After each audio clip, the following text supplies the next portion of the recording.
I'm Brian Shulman, and welcome to my beautiful home, Charleston, South Carolina, on the southeast coast of the United States.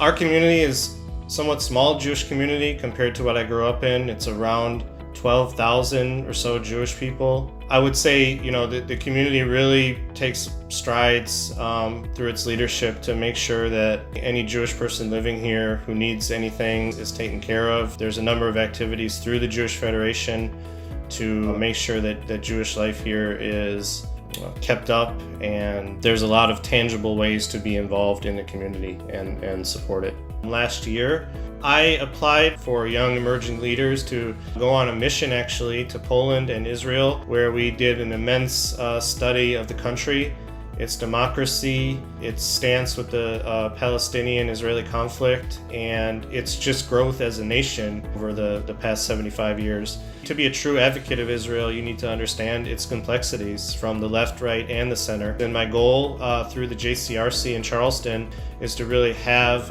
resources and tools available for Israel advocacy, and to spread that to college campuses, to truly bring that education is a high priority for me personally, and something that I'm passionate about as an American Jew.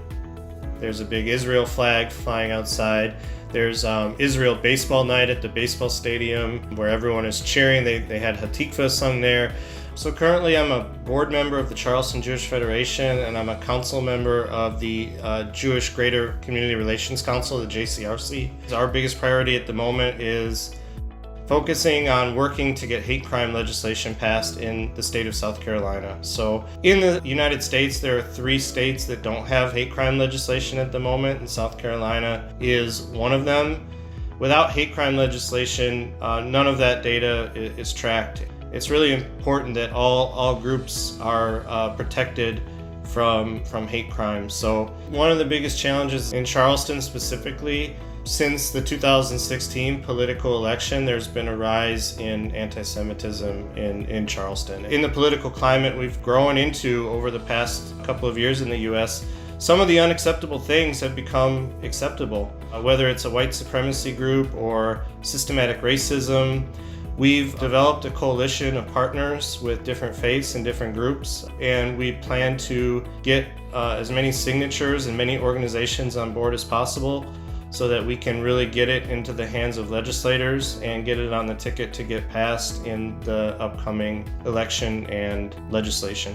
One of the biggest challenges, specifically being Jewish in a small community, is anti-Semitism and the growth of it. So security was also an issue, not just in the Jewish community, but in all communities where there's a threat for hate crimes. There's an entire security coordination going underway to make sure that people can feel safe. For me personally, it's sad because you need it, but on the same time, I believe it's important at the moment. So our goal is to prevent, as much as possible, these types of targeted attacks that happen in institutions, and to do that, you need a proper security coordination. I believe that there needs to be, education in the schools, Holocaust education, and that it wasn't even a lifetime ago the Holocaust occurred. And I believe the education of this in schools to young people. We have our Remember program, where the Charleston Jewish Federation is run very well to ensure that this education is passed and in schools and stories are shared.